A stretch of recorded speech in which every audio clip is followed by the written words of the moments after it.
शराब, सेक्स और खून, ये तीन शब्द काफ़ी है ऑटो शंकर को परिभाषित करने के लिए। ऑटो शंकर, जिसने मात्र 6 महीनों में मद्रास की सड़कों को नरक में तब्दील कर दिया। मद्रास में समंदर के किनारे बसे एक शांत गांव का खूंखार बाशिंदा एक लोकल गुंडे से सीरियल किलर में तब्दील हो गया। आज बात देश के उस कुख्यात सीरियल किलर गौरी शंकर उर्फ ऑटो शंकर की, जिसने अपने आतंक से पूरे के पूरे तमिलनाडु को थर्रा दिया था। मगर आगे बढ़ने से पहले अगर आपने हमारे चैनल को सब्सक्राइब नहीं किया है तो चैनल को जल्द से जल्द सब्सक्राइब करके बेल आइकन को जरूर दबाइएगा, ताकि आने वाले हर वीडियो की नोटिफिकेशन सबसे पहले आपको देखने को मिले। तो दोस्तों, बिना और किसी देरी के चलिए शुरू करते हैं। गौरी शंकर 1955 में वेल्लोर, जो कि तमिलनाडु में है, वहाँ पैदा हुआ। उस वक्त जब वहाँ से लोग काम धंधे के चक्कर में मद्रास चले जाते थे। मद्रास सपनों का शहर हुआ करता था और दक्षिणी यूथ और मिडिल क्लास को काफ़ी सूट भी करता था। शंकर मद्रास पहुंच गया क्योंकि उसे ऐसा लगता था कि मद्रास उसके लिए ही बना है। फिल्मों का शौकीन, पेंटिंग और डांस में रुचि रखने वाला शंकर मद्रास में खुद को देख रहा था। कॉलीवुड शंकर का पहला प्यार था और मद्रास कॉलीवुड का सेंटर था। पेरियार नगर में पेंटर का काम लेकर वो वहीं बस गया। उस वक्त तक मद्रास इतना नहीं बसा था जितना आज हम उसे देखते हैं, उसका आधा भी नहीं। शहर बहुत ही छोटा था और आज हम जिस जगह को तिरुवनमयूर के नाम से जानते हैं, वो उस जमाने में एक सूना पड़ा मछली पकड़ने का अड्डा था। वहाँ अगर कोई दिखता था तो बस और बस मछुआरे। आज वहाँ गाड़ियों का शोर और उगे हुए घर है। उस वक्त वहाँ सब कुछ वीराना था। ये सब कुछ काफ़ी फिल्मी सा लगता है, एकदम ऑटो शंकर के नाम और उसकी कहानी जैसा। तिरुवनमयूर से लेकर महाबलीपुरम तक का पूरा तट मछुआरों की बस्ती ही हुआ करती थी। चारों ओर या तो मछुआरे दिखते थे या ताड़ और नारियल के पेड़, एकदम किसी आदर्श पेंटिंग जैसा। सड़कें अभी भी यहाँ तक नहीं पहुँची थी। सब कुछ इतना शांत, इतना कुशलता से चल रहा था कि पुलिस वाले इक्के दुक्के ही दिखाई देते थे। इंसानी फितरत ही यही है कि कुछ भी अच्छा लगे तो हम बुरे की कल्पना करना छोड़ देते हैं। ऑटो शंकर का जन्म इसी फितरत को काटने के लिए हुआ था। 80 के शुरुआती दशक में तमिलनाडु में कुछ ऐसा हुआ जिससे वहाँ की कानून व्यवस्था को एक झटका लगा। वजह थी शराब। जी हाँ दोस्तों, गौरी शंकर से ऑटो शंकर की तब्दीली का पहला कारक शराब। तमिलनाडु सरकार ने शराब पर बंदी लगा दी और झट से हटा ली। एक बार नहीं, दो बार। और यही शंकर ने बजबजाती गैर कानूनी दुनिया में पहला कदम रखा। हुआ यूं कि मद्रास का जितना भी तटीय इलाका था वो ताड़ के पेड़ों से अटा पड़ा था। पता लगाना मुश्किल था कि रेत ज़्यादा है या ताड़ी। साथ ही वो जगह इतनी सुनसान और आम पहुंच से दूर थी कि लोकल शराब बनाने के लिए वो सबसे मुफीद जगह थी। थोड़ा रिस्क ज़रूर था, लेकिन पैसे भी कम नहीं था। इसी वक्त शंकर ने पेंटिंग बनाने का काम छोड़ ऑटो चलाना शुरू कर दिया। वक्त को ध्यान में रखा जाए, 80 की शुरुआती दशक। गैर कानूनी शराब लाने ले जाने के लिए इन ऑटो रिक्शा का सबसे ज़्यादा इस्तेमाल होने लगा, क्योंकि ये गाड़ियां शहर की सड़कों पर आराम से बिना रोक टोक दौड़ सकती थी। साथ ही शहर को उनकी इतनी आदत लग चुकी थी कि शक की सुई उन पर सबसे आखिर में जाती थी। गौरी शंकर अब एक शराब का तस्कर बन चुका था। शहर में शराब की आवाजाही से उसे तगड़ा मुनाफा होने लगा था। और क्राइम का ऐसा है कि वो एक वैक्यूम क्लीनर सा काम करता है। एक बार आप चक्कर में पड़े तो खींचते ही चले जाते हैं। शंकर ने खुद को अपग्रेड किया। अब एक स्मगलर की बजाय वो सेक्स रैकेट में दलाल बन चुका था। साथ ही अपने ऑटो का इस्तेमाल वो वेश्याओं को लाने ले जाने में करता था। यहाँ से शंकर की एंट्री हुई मद्रास के अंडरवर्ल्ड में। शंकर का ओहदा और रुतबा दोनों ही बढ़ चला था। अब उसका खुद का एक गैंग था। गैंग का नंबर 2 था मोहन, उसका छोटा भाई। साथ में एल्डिन और शिवाजी, ये 3 इसके खास थे। इसके अलावा 5 और इस गैंग में मिलकर तिरुवनमयूर पर राज करना शुरू किया। सभी गैर कानूनी काम जो हो रहे थे इन्हीं की कृपा से हो रहे थे। और इसके साथ फल फुला रहा था शंकर का सेक्स का धंधा। जी हाँ दोस्तों, पेरियार नगर में उसका मेन अड्डा बना हुआ था। ये काम झोपड़पट्टियों में जोरों शोरों से चल रहा था। साथ ही इसकी एक छोटी ब्रांच साउथ मद्रास की एक मशहूर और व्यस्त सड़क एलबी रोड की लॉज में भी खुल गई थी। जिन्हें इसके इन कारनामों के बारे में मालूम था तभी जुबान में कहते थे कि शराब की तस्करी और सेक्स रैकेट चलाने के काम बिना पुलिस की मदद के हो ही नहीं सकता। और ये बात सच भी थी।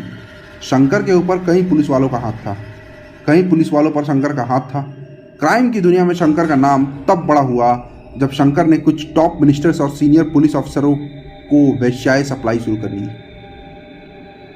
यहां से शंकर पीछे मुड़कर नहीं देखने वाला था। ये बात उसे बखूबी मालूम भी चल चुकी थी और यहीं से उसका मन में कानून से ऊपर होने की गफलत पल गई। 1988 में आखिरी हिस्से में तिरुवन्मयूर से 9 लड़कियों के गायब होने की बात सामने आई। पुलिस के पास शिकायत भी की गई। पुलिस जिसे शंकर के कारनामों की पूरी जानकारी थी, मामलों को टकराने से लग गई। उनका कहना था कि वो सभी लड़कियां सेक्स रैकेट में काम करने लगी है और अपनी मर्जी से घर से भागी है। लेकिन जब लड़कियों के घर वाले इस आरोप को लगातार नकारते रहे तो पुलिस को झक मारकर तफ्तीश ही करनी पड़ी। उन लड़कियों के बारे में कुछ भी मालूम नहीं चला। शंकर के रैकेट में एक लड़की थी ललिता।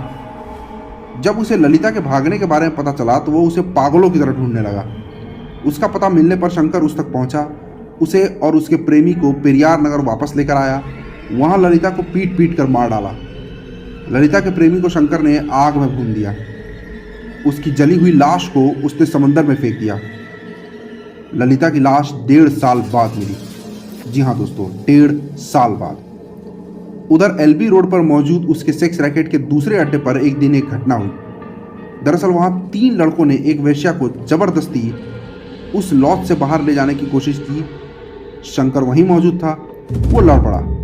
लड़ाई सिर्फ कहासुनी से शुरू हुई थी और जब जो बढ़ चली, शंकर ने उन्हें भी पीट पीट कर मार डाला। एक बार फिर पेरियार नगर ने उन लड़कियों की और उन लड़कों की लाश गाड़ दी गई। दिसंबर 1988 में शराब की एक दुकान से बगल से गुजरती लड़की को लगभग अगवा ही कर लिया गया था। वो कैसे भी गुंडों से बच निकली और सीधा पुलिस के पास जा पहुंची। पुलिस इस बढ़ती गुंडागर्दी से तंग आ चुकी थी। पुलिस के कुछ ऑफिसर्स अंडरकवर होकर काम करने लगे। वो उस शराब की दुकान में पहुंचे जहां लड़की को अगवा करने की कोशिश की गई थी। वहां पहली बार उनके सामने ये नाम आया, ऑटो शंकर। ऑटो शंकर यानी वो आदमी जिससे सभी डरते थे और जो निर्दयता की हद क्रूर पार कर चुका था। पुलिस को जो बताया गया उसके मुताबिक इस ऑटो शंकर को आदमियों को जलाकर समंदर में फेंकने में बेहद पसंद था। अगली सुबह पुलिस ने गौरी शंकर को गिरफ्तार कर लिया गया। 27 जून 1988 दुनिया को ऑटो शंकर के बारे में मालूम चल रहा था। शंकर को तुरंत ही बेल मिल गई। उसके पुलिस और पॉलिटिक्स में काफ़ी कनेक्शन थे। इसी वक्त तमिलनाडु के पॉलिटिकल कंट्रोवर्सीज में उथल पुथल भी खूब चल रही थी। तमिलनाडु के मुख्यमंत्री MG रामचंद्रन की मौत हो गई थी। वहां गवर्नर का शासन चल रहा था। इस समय गायब हुए लोगों के परिवार वालों ने गवर्नर PC अलेक्जेंडर के पास अपनी समस्याएं पहुंचाई। तिरुवन्मयूर की पुलिस कुछ भी करने में नाकाम रही थी। गवर्नर अलेक्जेंडर ने इस केस के लिए एक स्पेशल टीम बनवाई। आरी नाम का एक पुलिस ऑफिसर इस केस में स्पेशली तैनात किया गया क्योंकि वो शंकर को पर्सनली जानता था और उसकी आदतों से भी वाकिफ था। आरी ने जो जानकारियां इकट्ठा की उन्होंने इस तफ्तीश में काफ़ी मदद की। पुलिस ने शंकर के पूरे गैंग को रिमांड पे लिया और भरपूर इंटरोगेशन की। गैंग के ओरिजिनल मेंबर एल्डिन सबसे पहले लीक हुआ। उसने जुर्म कबूल किए और सरकारी गवाह बनने को राजी हो गया। शह पाकर पुलिस शंकर के पास पहुंची और फिर से अरेस्ट कर लिया गया। इस बार उसने भी जुर्म कबूल लिए।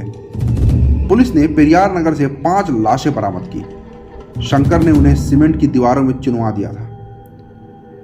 लाशों की बरामदगी से महज ये बस शुरुआत थी।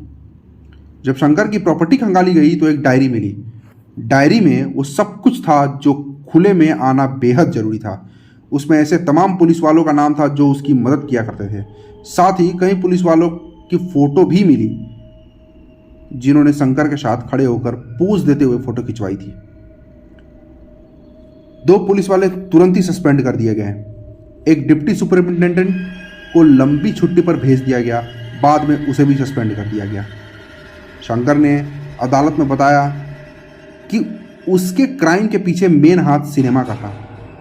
उसे फिल्मों में दिखाए क्राइम से प्रेरणा मिलती थी।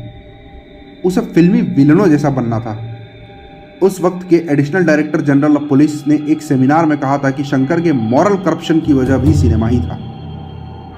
हालांकि बाद में शंकर ने जो भी बताया वो बहुत ही निराशजनक और शर्मनाक था, हैरान करने वाला भी। उसने अपने कबूलनामे में और कई रिपोर्टरों से बात करते हुए ये बताया कि उसने जिन भी लड़कियों को किडनैप किया या किडनैप की कोशिश की वो पॉलिटिशियंस के लिए ही थी। उसने कहा कि जब पॉलिटिशियंस उनका रेप कर देते थे तो वो उन्हें मारकर समंदर में फेंक देता था। अभी तक शंकर और उसका गैंग पल्लावरम पुलिस स्टेशन में बंद है। उन्हें अब मद्रास सेंट्रल जेल में भेज दिया गया। वहाँ से शंकर अपने 4 साथियों के साथ भाग निकला। कहते हैं उसकी मदद एक महिला ने की थी। बाद में पता चला कि 3 जेल वार्डन ने मिलकर शंकर की मदद की थी। शंकर को पकड़ा गया उड़ीसा में, जी हाँ दोस्तों, राउरकेला, जहां मशहूर स्टील प्लांट मौजूद था। तीनों जेल वार्डन को 6-6 महीनों की सजा दी गई। हालांकि हालात ये थे कि जेल की सलाखों के पीछे रहने के बावजूद उसकी स्टाइल में कोई कमी नहीं आई। उसे जेल में भी विस्की मिलती थी। पैसे और भ्रष्ट पुलिस के दम पर सेक्स छोड़कर उसे जेल में सब कुछ मिल जाता था। शंकर के जेल से भागने की वजह से उसकी सजा में छूट के सभी रास्ते बंद हो गए। मौत की सजा पर प्रेसिडेंट ने माफी नामे पर साइन करने से भी मना कर दिया। उस वक्त राष्ट्रपति की कुर्सी में शंकर दयाल शर्मा बैठते थे। मर्सी प्ली के रिजेक्ट होने के कुछ दिन बाद अप्रैल 27, 1995 में सालेम जेल में गौरी शंकर उर्फ ऑटो शंकर को फांसी पर लटका दिया गया। दोस्तों, कैसी लगी आपको गौरी शंकर या यूं कहें ऑटो शंकर की दिल दहला लेने वाली कहानी?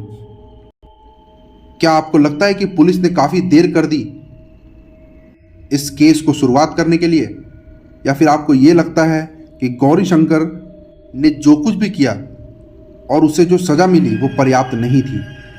आप अपना ख्याल, अपनी राय हमारे कमेंट बॉक्स में दे सकते हैं। मिलते हैं आपको आपके साथ कुछ अलग वीडियो, कुछ इंटरेस्टिंग वीडियो और कुछ स्केरी वीडियो के साथ, कुछ स्केरी स्टोरी के साथ। तब तक के लिए देखते रहिए क्राइम स्टोरी हिंदी, हर उस वीडियो के लिए जिसको आपको दिखाना ज़रूरी है आपकी जानकारी के लिए।